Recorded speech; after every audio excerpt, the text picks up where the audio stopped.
Welcome to the Hot and Healthy Show, conversations that change the way women work and live. I'm your host, Nicole van Hattem, holistic success coach, TEDx speaker, and bestselling author. It is my pleasure to introduce you to Sue Lester, who specializes in clearing head trash, is an international mindset healer, coach, and professional speaker.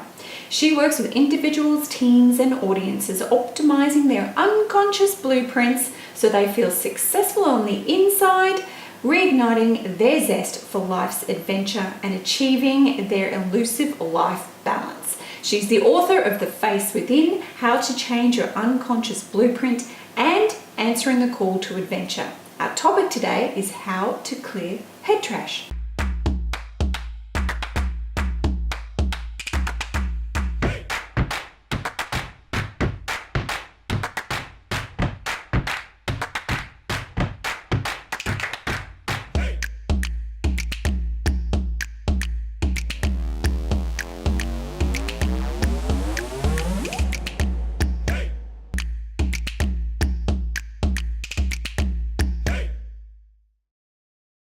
Welcome on the show, Sue. Thanks, Nicole. I'm so excited you're here. Yeah, I was thrilled to get the invitation. Were you? Oh, I'm glad you said yes. When I met you at that networking group, which was actually a couple of months ago, I knew talking to you that you were somebody I had to have on the show because what you help people with is so vital in this day and age, in life, in business, for women, for men.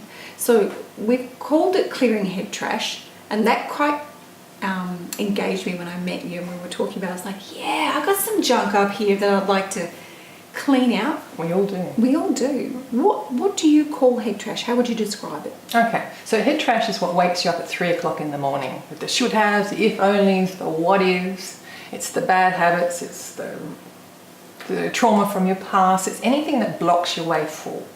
Right. And I actually got that term given to me by a previous client. A successful business coach, and he invited me to a workshop with 40 of his clients, invited me up on stage and said, hey guys, meet Sue. She clears my head trash. And I went, oh, I'll have that. Because it's a simple way of explaining a really complex situation. So how do we get this garbage in there and what does it do? What if it's hanging around, what's the garbage doing in there? Okay, so programming starts from in the womb. And for some people it starts past, before that, depending on your beliefs. Okay. So it's just as we learn how to process information and interpret the world around us, we make our own decisions and form beliefs about who we are, where we fit in the world, how people should and shouldn't treat us. And then that becomes an underlying track under our life as we go through the stages. Because 0 to 7, you would be aware, is the imprint period, where we're like little sponges. And we don't know that something's not our fault, or that Uncle Fred was joking when he said what he said, and that adults can be wrong, sometimes very, very wrong. We just take it all on board and try and make sense of the world and get by. But that forms our how we interpret what's coming in through all of our senses 24/7. And that's how we make up our own little map of reality. And each one of us sees the world differently. And that's why when you meet someone like us, we get on well because our maps of reality have got quite an overlap. But then you meet other people and you think, oh, what planet are they from? And that's because their maps of reality, based on their experiences, how they interpret information coming through all their senses, isn't a good match to yours. So it's not that either of you are wrong, it's just you're right in your own reality, which is not necessarily a matching reality. Yes, exactly. So we've been absorbing all these things in the first 7 years of our life. We haven't really been able to have much influence on the environment that is influencing our subconscious mind and our beliefs and our blueprints. And we don't have the filters. Maybe we had good guides, maybe we didn't have great guides, in terms of our family, our teachers, our environment, our community. And then one day we go, why is life tough? Why is this difficult? Why am I experiencing this thing that I'm not enjoying? How come she can do it easily? How come he's doing that? Why can't I? Great. And so is that the point where people come to you and say, listen, I've got something that's not working and I've tried other things that's not working. I'm stuck with this thing. Is that when they come to you? They're basically frustrated? They're frustrated, they've had enough, they're actually ready to change. Is that key? Yes, you have to be ready to change. I have had other people, a few over the years, I've been in business over 10 years now, that come to me because they know they've got an issue. Deep down, they actually really don't want to solve it. But they get they feel really good when they go to this therapist and try that practitioner and this and that. And then they can tick that, say, oh, that doesn't work. Oh, that doesn't work. And that doesn't work. And then they feel special because they're a unique case that no one could help them. Oh, okay. So a little bit of the martyr, a little bit of the woe is me. Yeah, because there's this thing called secondary gain, which you may be aware of. So secondary gain is when the pain of having the issue is less than the pain of, no, that's totally stuffing it up. Is it? So it's like going to the gym. It's like I'm overweight, my body hurts, I'm aging fast, but actually the thought of going to the gym and finding the right clothes and working out is much more painful than sitting in the current state that I'm in. So in terms of changing your mindset or the way you think of things, my current state's a familiar, comfortable pain. Exactly. Whereas the unknown seems quite terrifying. Yes. This job stresses me out totally, but the thought of moving out, it freaks me out. So yes, I'll stick with the pain. Okay. So people come to you and they're like, I'm fed up with the pain. Like, it's boring now. I've had enough. Or I've tried everything else and I'm done with the drama of the looking like I'm working on it. Now I actually want to shift something. Exactly. And sometimes people need a health scare before they get to that point. Yes, a catalyst. Yes, exactly. Because it's not just that 0 to 1 that you're absorbing things in. It's the, 7 to 14, 14 to 21. And after 21, you're pretty much who you are, unless one of two things happens. One, you consciously decide to make changes. Or two, you have an event. So whether it's a trauma, an accident, an illness, a divorce, something that picks you up, shakes you up and throws you back down. And then you've got a choice to pick up your old life or have a fresh start. So I often deal with people who are having fresh starts. But they find that they don't want to go back into that old way of doing things. So the only thing that will stop them doing that is actually shifting what's up here. Shifting how they see themselves, how they show up in the world, and that automatic programming, that's our behaviours. So I help them shift that. So then they can be the best them that they want to be. And that's the key. It's being the best them, not the best version of someone else in their body. It's like, who do you want to be and what makes you wonderful, and be the best version of that. And that's crucial when you're starting a business, because there's lots of experts out there, us included, but it's really important you just take pieces. And I didn't know that when I started out. I was trying to do everything. But you just take pieces, what resonates with you, and then you put it together and make your business your way. And make your business, your life, your version. And to trust yourself that you can do that. I like the idea of sort of going through your mindset, your beliefs, your blueprints, the things you've absorbed over the time, up until the time where you're kind of having a look at it and going, that's garbage. I don't believe that anymore. Or I did believe that and it served me, but I want to experience or do things a different way in my life or my business, so I need to shift those patterns. So let's talk a little bit about the unconscious blueprint, which is something that you've also trademarked. Yes, What is that? Okay, before we go into that, I just want to flag that what you said is absolutely right. And one of the biggest problems is that in our busy lives, we don't give ourselves time to stop, reflect. What do I really want out of my life? We're too busy fulfilling other people's needs rather than our own. And that's why you have that empty space inside, because you're not living your life, you're living someone else's version of your life. So your unconscious blueprint is your internal image of yourself. And you might have more than one. It's common to have, 1, 2, 3. I was actually working with a Norwegian client the other day, and she had so many, blew my mind. I think we got up to about 25, right back to in the womb when she had the cord around her neck. Like, whew. Anyway. How did that show up in her life? Oh, that's... we're still working together. It's still confidential. But so you can have layers of blueprints. Yes. And you might not even be aware of them. Exactly. That's why, unconscious, until you start looking for them, they remain unconscious. They just run your programming. So it's quite common for example, a woman who's in her 40s to have an unconscious blueprint of herself in around 14 or maybe even 4. Because what happens is when we store beliefs, memories, unconscious blueprints as images at that deep unconscious level, because that's the most efficient way to store lots of information. And they will get locked in place either because of a traumatic event, which might not be traumatic in the big picture, but at that time it was significant. So that can lock people into a particular age. Or it could be, and I've worked with clients who this is certainly the case, that was the last time I actually felt safe and loved, you know. And since then, life's thrown lots of things at them, so they've sort of got stuck. But how it shows up is that, for example, if you go into a networking event, for example, and if your unconscious blueprint of the 14-year-old is showing up, well, you might become all shy and awkward. Or you might be just sort of brazen and, you know, loudmouthed and putting people off because you're acting out like a teenager. So, you know, different levels of confidence when you're a teenager. If you've got an unconscious blueprint of a 4-year-old, you're not going to go anywhere near a networking event. That's just too scary.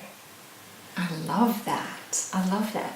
So the first thing I'm going to pick up from what you said is that you do actually need to spend some time with yourself and doing some self-reflection. Yes, absolutely. And one of the reasons for writing my book, The Face Within, was to teach people how they can identify their unconscious blueprints, what to do, because there's so many different varieties. Like I think for the last 8 years now, I've been investigating different, and it's still different varieties and versions coming up. And then in chapter 13, I teach a technique that people can use at home to actually shift and change. Ooh. Because you not only have unconscious blueprints of yourself, which, you know, hold you back, you also have unconscious blueprints of other people. And you'll know that happens when you've got someone in your life that you think of and you put them up here, you put them on a pedestal, or else you're totally intimidated by them, whether it's in your personal life or your work life. Or there might be someone that you're sort of a bit dismissive of, you know, you sort of look down on them. So that's disempowering either yourself or disempowering them. And neither situation is conducive to productive work relationships or personal relationships. Right. So I like that. There's a technique in there or a process in there that you can do some work for yourself at home. Yeah. Because some people might feel that they would like to do a little bit of preparation before they reach out to a coach and go through something a little bit more of an investment in themselves. Yeah, absolutely. So if they're showing up as a 14-year-old at a networking event, there's positive and negative ways. And let's say they recognise that and they're like, this is really holding me back from my business, from success, from meeting people that could add value to my life and the impact I can make in the world. And they come to you and you shift that. Are you reprogramming or are you simply taking away? What is actually happening? Okay, so what we're doing is actually, and I use it when I'm working one-on-one with someone, I use a different process to what I describe in the book, simply because I can. I've got lots of tools to play with and I choose my favourite ones. And I couldn't describe how to do that in the book, so I do it differently. But basically what you're doing is replacing that old image with a new empowering one. So for example, the 45-year-old woman needs, the 14-year-old needs to grow up inside, so we need a new image of how she is now, but confident. We can slim her down if she needs to, have the happy look, so you want that programming inside. And some people are worried that, particularly ones that were their unconscious blueprint as a young person was really happy, safe, loved time, they're worried they lose that, but you don't. We bring the good stuff through, leave the bad stuff behind. Okay, so it literally is, let's talk about it as if it was a kitchen.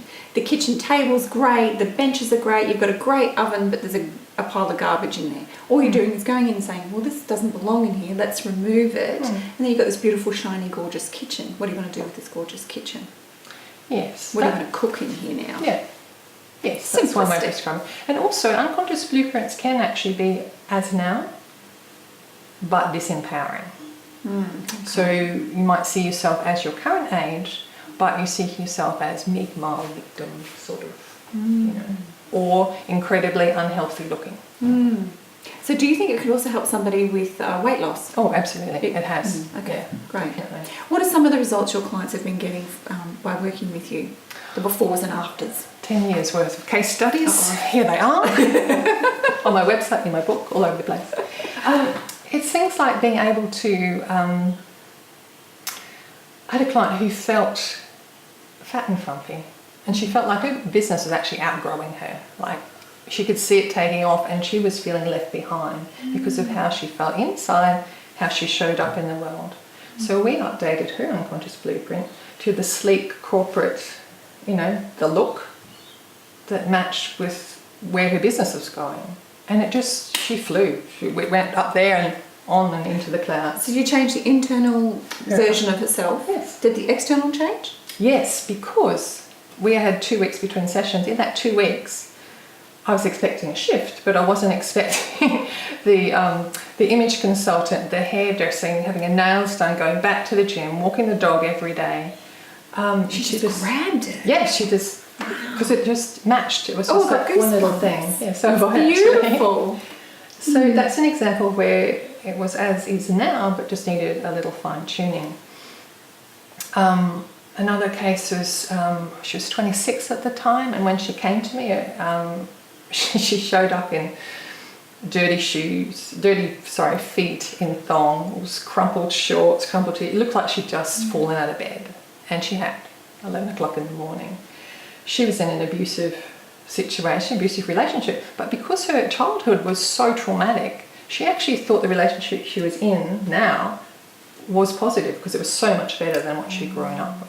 Her level of normal was very low. And when we looked in and found out her unconscious blueprint was of a 4-year-old, she said, "Oh, that makes sense," because the work she'd been doing with the psychologist told she had an emotional age of a 5-year-old. Not all the time, and we couldn't update 4 to 26. We had to do it in increments. Oh, wow. But she made fast changes as well. A lot faster than I expected, actually. She ditched him. She got herself on a career path with a retail chain and moved towns to get away from the ex. How fantastic. Wow. Because it was not only changing her unconscious blueprint, the other work we were doing with her, she realised that she wasn't wrong. She wasn't the misfit. Her values of honesty and hard work were actually mainstream. It was just that the people around her were doing the one-night stands, the drugs, the stealing, and everything else. She thought she was wrong because the people around her didn't match.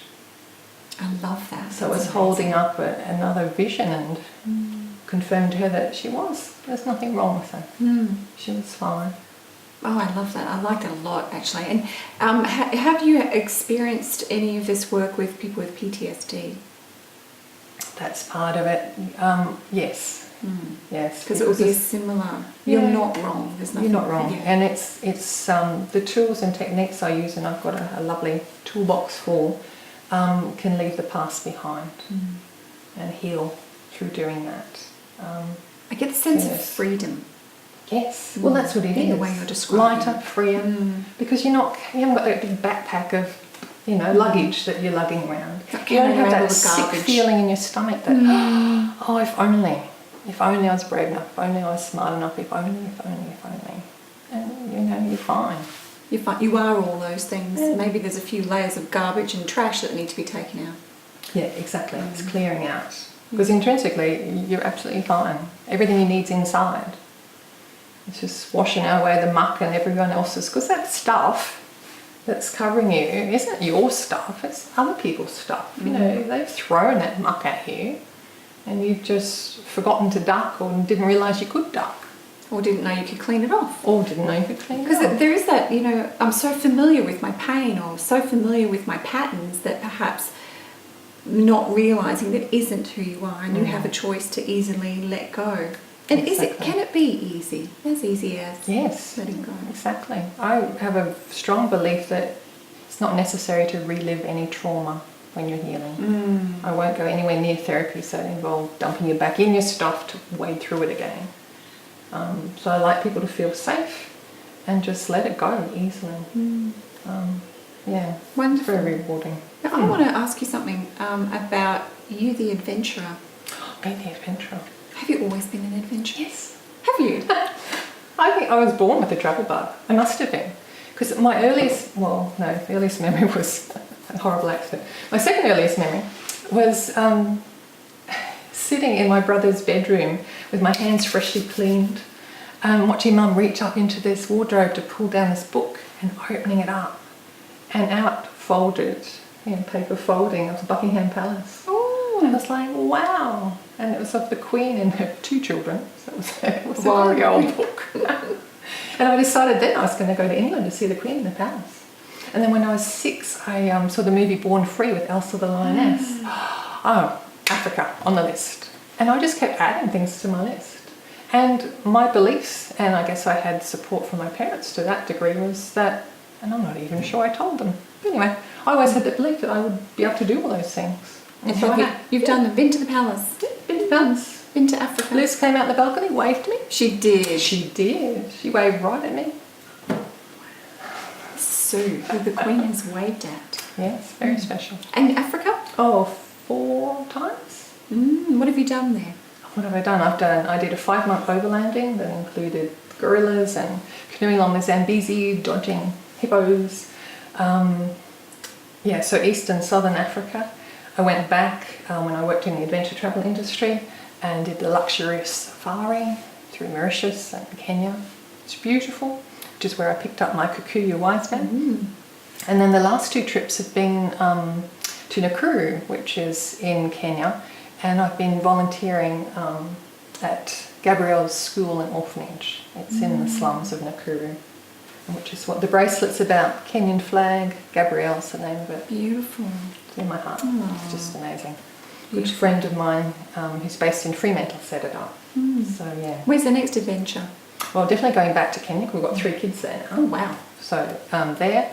We've got German family friends coming over. So we're doing Central Australia, which I love because of my time trekking with the camels. Oh, there's so many things on the list. Wow. There's a lot of places I've been I'd actually like to go back to. Big bucket list. Yes. What would be at the top? The top of things I haven't done, Antarctica. Almost got there once, and I got bumped off. So close. So close. So close. So if somebody wanted to reach out to you and said, you know what, she's the coach that I want to start a conversation with, how do they reach you? Okay. Probably for this connection, a website. So sulester.com. There's an opportunity there. You can book in for a free 15-minute chat about what you need. My email contact details are there too. Plus, you can also access De-Stress Your Mind video tips. So 1 to 2, just short techniques that are really powerful. Simple but powerful. It says 7 on there, but actually end up sending you 18. If it's all right with you, can I post that into our Hot and Healthy community? Absolutely. Lovely. That would be really good. So a couple of bonus questions. I love bonuses. Da-da. What keeps you awake at night? If I'm planning travel. And what gets you out of bed in the morning? Exercise. I love exercising first thing in the morning, and that's one habit I managed to instill in myself, so it's non-negotiable. Beautiful. Unless I'm unwell and then I decide the night before that I'm, if I wake up feeling not like exercising, that's okay. My body needs more rest. Bit of self-care. Yeah, absolutely. That's crucial. And one last question. What makes you hot in business and healthy for life? This mindset. How did I know you were going to say that? But I love what I do. My work is my legacy. Yeah. I know when I'm working with you, I'm not just working with you. I'm working with your spouse, your kids, the people you work with, and the shop assistant you weren't rude to. That's my legacy, that ripple-on effect across and down generations. Beautiful. Thank you so much for being a guest on the Hot and Healthy Show. My pleasure. I'm so glad we did this. Yes, so am I. And thank you for joining us. That's fabulous.